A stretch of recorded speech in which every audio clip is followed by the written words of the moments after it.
Hey, I thought of some more. I thought of some more promotions or remotes, radio remotes from hell. I thought of 2 others that I wanted to add. So this is a much shorter podcast than the one from before, but this is part 2. So again, we are trying to keep our ratings up and trying to do something that's more compelling and something in radio that's never been done before. We decide to do a remote, the first time ever in the United States, in a Goodyear blimp. Well, the Goodyear blimp people were all over it. That was 4 hours of Goodyear, Goodyear, right? And I believe that was the only sponsor. We just did it because no one had ever done it. Long morning. Have to get all the way out to Dulles Airport in D.C., outside of D.C. We had to arrive at 4:30. This gigantic blimp is all the way out on the access part of the runway system. And it's tethered down, and all of a sudden you see all of these people coming out. It's a whole crew of people. And they start holding down the blimp and taking it off the major main tether. And there's this little place to go up into the Goodyear blimp.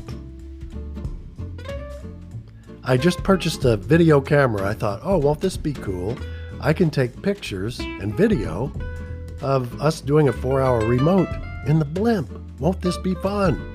I mean, it's different, right? It was in the 80s. Whoa, compelling, unique. And it was, for its time, it was. Hang on, I'm making a note for another bad promotion. Oh boy, okay. 2 more. Okay, 4 in this episode. It's going to be better than I thought. So we're in the blimp. It's myself, Jim Elliott, Alan Burns, who was our program director at the time, and the Goodyear pilot.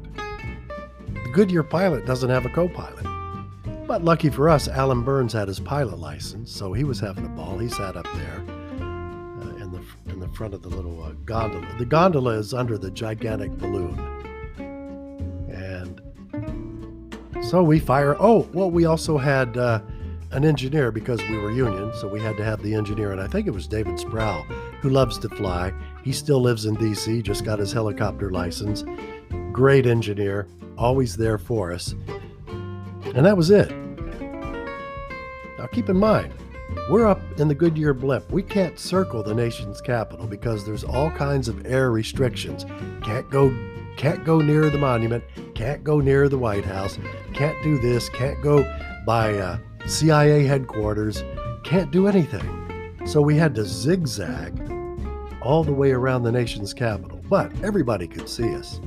I mean, we got all kinds of phone calls from people, but not as many as you would think we did because there were no cell phones. But there were a lot of people in the cars.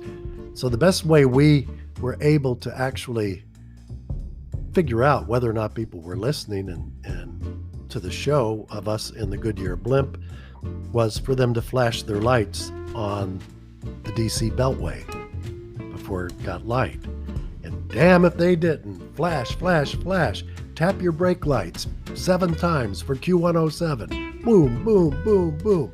I mean, it was a sight to behold for us, and it was a great feeling to know that, yeah, people really do listen to this morning show. And I think it was because we were just damn bat crazy. It was a great promotion, but, before we did it, no one really prepped us on it. No one said, there's nowhere to pee when you go up there. And there's definitely no toilet for you to poop.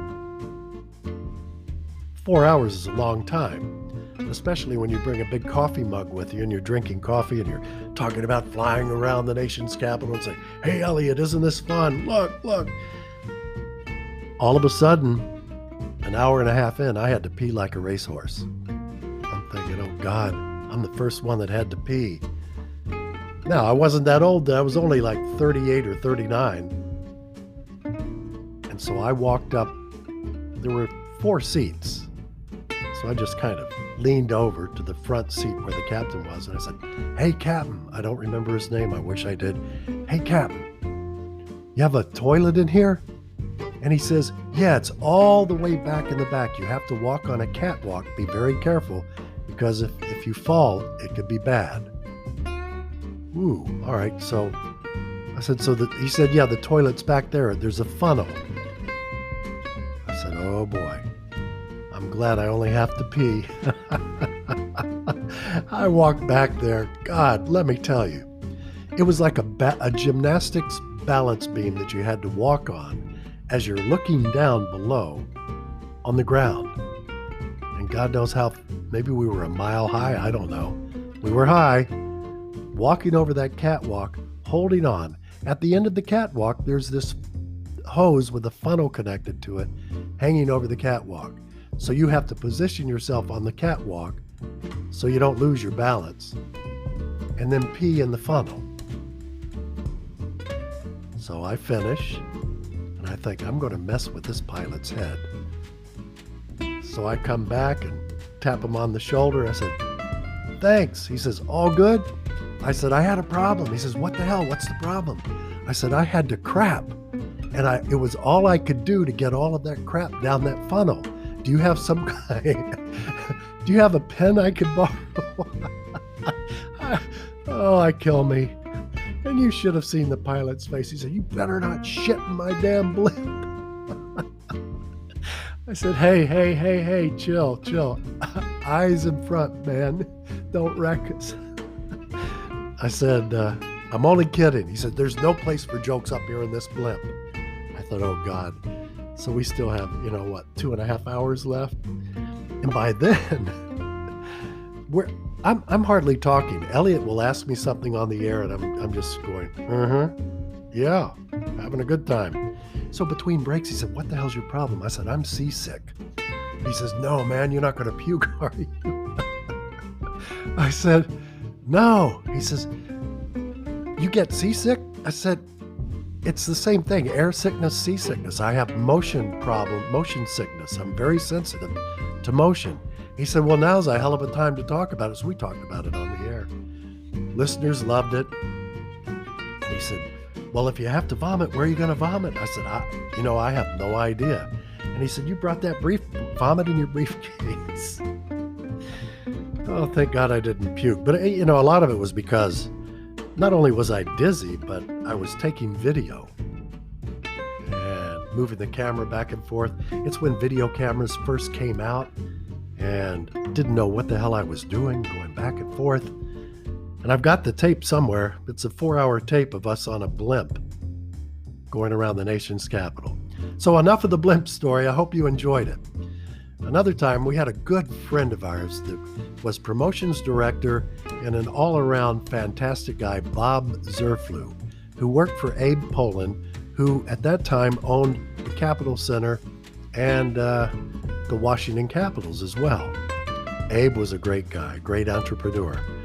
So the Capitol Center was going to bring in the monster trucks for the first time ever into D.C., out in Prince George's County. So Bob Zerflew called and he said, hey, Woodside, how about if you guys do your morning show on a monster truck going around the Beltway during morning drive? I said, I don't know. Let's run it past the promotions department. Promotions department says, how much is it going to cost us? Of course, Zerflew at the Capitol Center said, we'll pay for everything. Now, talent doesn't get paid. We're just doing our morning show from a different location, right? Another crazy remote. And God bless Bob. He's a mastermind when it comes to promotions, but this was not his best. And I'm sure if we were talking right now, he'd say, oh, hell, why did you talk about that? This giant monster truck, I thought we were going to ride around it on the Beltway, but no, we rode around in the monster truck on a flatbed truck. Nobody could even see us. And all it did was create a tie-up on the Beltway, because the it was one of those wide load, flatbed 18-wheelers, and we're sitting up there in the top doing our morning show. People honking, they didn't know we were in there. And then finally, as we got on the air, we said, hey, this is Elliott and Woodside. If you see the monster truck going around the Beltway, we're on it. And that's about all we could say. So we did the rest of the show. But when you don't have all of your tools and you're doing a remote and your equipment's going in and out, because back then the technology wasn't that good. We used some kind of a radio broadcast repeater to a receiver at the station, and it didn't work out too well. Again, 4 hours, remote from hell, horrible. Another live remote. Going to meet Richard Simmons, the exercise guru, when he was hot back in the mid-'80s. On the, I don't know, there's some area next to the mall in downtown D.C. And we met there, and he did exercises with people and jumped up and down and was crazy on the air, and it was a great promotion. And then he would come over to me. He and I are the same age. And I don't know, maybe he liked me or something. I have no clue. But every time he would come near me, he would bite me on the stomach and laugh and run around. Let's exercise. Not a fun promotion. Fast forward, we were going to meet at the University of Maryland in one of their gymnasiums, or maybe it's where they did their basketball games. And people were going to come out and do exercises with Richard Simmons. We did, and it wasn't live on the air, but it was a live promotion from hell. And he'd come over and he'd bite me in the damn stomach. I swear to God, the guy bit so hard he gave me bruises and teeth marks. He was weird. He was a nutcase. And then after the promotion, he says, "I'm really hungry. I'm going to go to my trailer." Yeah, they flew in a damn trailer, or rented him like one of these star trailers behind the gymnasium where he went to eat. And I said, "Oh." He said, "You want to join me?" And I said, "Not really. I don't like, vegetables. I don't like rabbit food." And he started laughing. He says, "Oh, come join me. I'm having pizza." And went in there, and he had these piles and piles of pizza. He says, "I exercise real hard. I burn a lot of energy. So I'm going to probably eat most of the pizzas in my trailer." I decided not to join him. I left because I don't know if those were advances or not. And he was a good guy. But geez, you don't have to come up and bite me in the damn stomach. It would have been funnier and wouldn't have hurt as bad if he'd bit me in the ass. But no. One other time. From time to time, the radio promotions department will say, "Hey, we've got a client that spends a lot of money." And as a result, they do a lot of advertising with our radio station. And the client was Coca-Cola. And the promotions director said, "Hey, we want you to interview," what's his name? Was it Brian Dyson, maybe? The president of Coca-Cola. He was coming into DC to unveil the new Coke. He's on the air live with us. And he brings the Coke up, and he's got his entourage with him. Nicest guy you'd ever want to meet. Nice guy, dressed impeccably. He's the president of Coca-Cola, for God's sakes. I thought it was cool as hell. I'm from Atlanta. I talked it up. I love Coke. It's great. Little did he know I was talking about the other kind. No, I'm only kidding. So he says, "Would you mind tasting it live on the air?" He said this during a commercial. And I looked at the promotions director, and the promotions director and the general manager said, "Oh, yeah, they're going to do it. Yeah, we'll do it live. Yeah, won't you guys?" Yeah, can't wait to taste it. I've heard so much good stuff about the new Coke." Opened it up, took a sip, on the air live. And my partner took a sip, on the air live. And he said, "What do you think?" And I said, "It's good." He says, "No, really, what do you think?" I said, "You know what? That's the best tasting stuff I've ever put in my mouth. That new Coke is awesome." And my partner, Jim Elliott, said, "Yeah, that new Coke is awesome. I love it. I love it. I love it. I love it." The end of the interview was over. They left the studio. Elliott and I were there alone during some music that was playing. I said, "Elliott, that was the worst tasting stuff I've ever put in my mouth." He said, "It was horrible, but you can't say it sucked in front of the president of Coca-Cola." So I could just imagine. I said, all our listeners are going to go out and buy this new Coke and try it. And later on that same day, Coca-Cola had a tasting, just had a big area in the Washington Mall where you could come and taste the new Coke. And people were saying bad things about it. We weren't there for that, but we heard. But my God, how embarrassing. What an embarrassing position to be in front of the president of Coca-Cola. And you don't want to tell him that the new Coke tastes like crap, because who are you? You're not a taste tester. Anyway, that's the end of that story. One more. It's about Miller Beer. One morning we're on the air and we're talking about different types of beer or something. A Miller Beer commercial plays, and after it, we start doing a live break where we're talking back and forth and just shooting the bull. And Elliot says, "Oh, that was a cool Miller Beer commercial." I said, "Yeah." And he said, "Didn't you one time tell me that Miller Beer had a unique taste?" All right, let me set it up.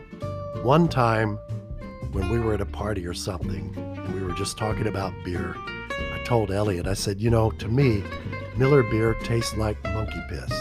And I just don't like it. I don't dislike it. And it was just a guy thing that you say, right? And so he backs me into a corner on the air and he says, "Hey, Woodside, once we were talking, what did you tell me about Miller Beer? You didn't like it because it tasted like what? Monkey. And I said, "Elliot, stop it." And he said, "Well, the stuff that comes out of monkeys." And he kept on and he kept on and oh God, live on the air. And I'm laughing and he's laughing. And so we go into a jingle and then a record. And we're fine. We said, "God, it was a funny damn bit. Man, that was hilarious." So we got off of the air at 10 o'clock in the morning. And 9:45 in the morning, the general manager and vice president, his secretary walks into the control room and says, "Hey, when you guys are finished," her name was Andrea, "when you guys are finished, Ernie Fears, God rest his soul, he's deceased, he was a great guy. Ernie would like for you to meet him in his office right at 10 a.m. So I'd always say, "Andrea, is everything okay?" "Oh, well, yeah," because he rarely ever wanted to see us in his office.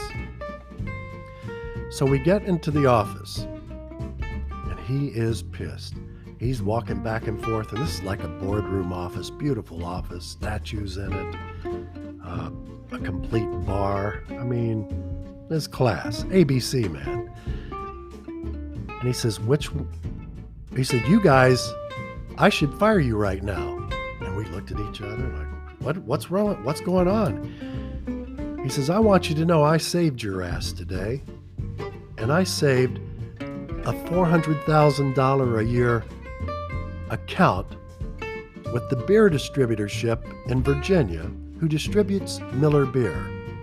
I got a call this morning when you were talking about Miller Beer and how it tasted like you know what." I said, "We were just kidding. Come on, I drink Miller Beer." He says, "You can't say shit like that." I said, "Well, it was funny." He said, "It was funny, but I didn't hear it. But I got a call at 7:30 in the morning from the vice president of the Miller Beer distributorship in Maryland, or in Virginia." And he said, "If you and I need to talk right now. Did you hear what you guys said? What your two morning crazos said on the air about my product? You need to get your ass over here as quickly as possible." So Ernie lived in downtown DC. Ernie was so freaked out, he put on his bathrobe and his slippers, hopped in the car, and drove as fast as he could to, I don't remember where it was in Virginia, but it was outside of the Beltway. And he got pulled over by the Virginia Highway Patrol, right? The cop says, "Where are you going? You on your way to a fire or something?" Whatever cops say when you're speeding. He was going fast because the traffic wasn't bad yet for morning drive. And he says, and what are you doing in your bathrobe?"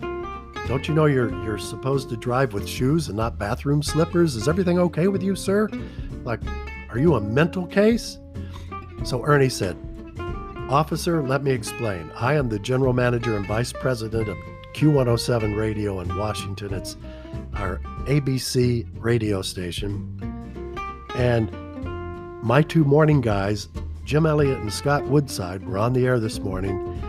And he told the whole story about how Miller beer tastes like you know what. And the cop is laughing. He says, I heard that this morning. That's the funniest damn thing I ever heard. I like Miller beer, but damn, that was funny. Oh, God. He says, well, where are you headed? And he says, I'm headed to Virginia to save a $400,000 a year advertising account. The people at Miller Beer Distributing Company are a little bit upset right now. He says, I'll tell you what, Mr. Fears, I will give you a green light to drive as fast as you can. Be careful, don't hurt anybody, and I'll let them know up ahead not to pull you over. And you got to tell them, when you see those guys, tell them that's the funniest damn thing I ever heard. And Ernie told the story during our meeting, and he said, guys, you can't say bad things about sponsors. Don't do it. They pay your salary. They pay my salary. They pay everybody's salary here. Don't tick off a sponsor. That's how we learn lessons in radio, by getting in trouble. Hope you enjoyed this as much as I enjoyed telling it to you. I think that's pretty much it on some of the worst radio remotes and or promotions from hell. Crazy stories of things that happened.